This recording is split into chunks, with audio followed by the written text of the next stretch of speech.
Hi, friends!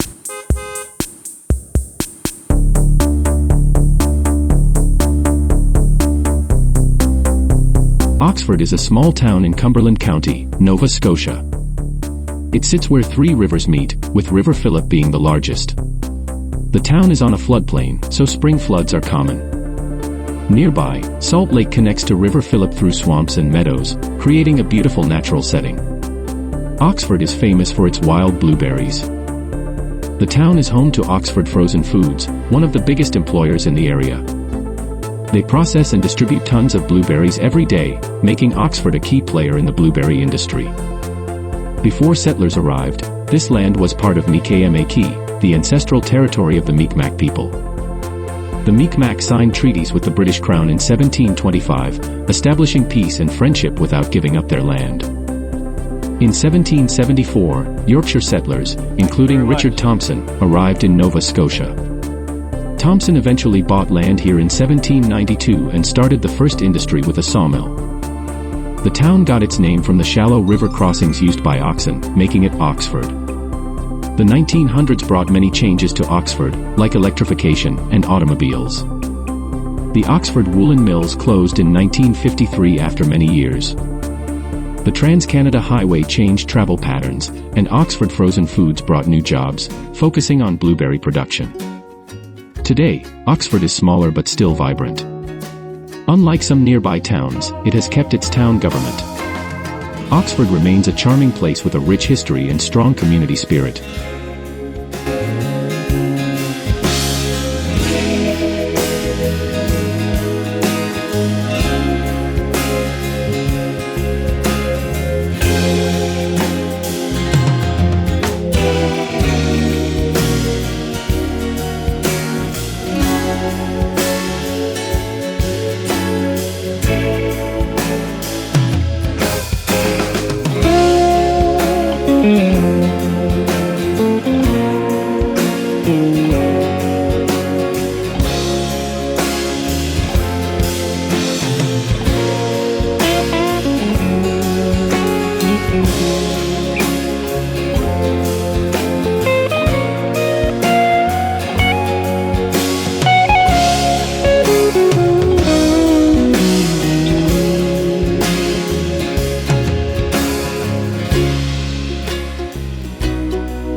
Thanks for watching!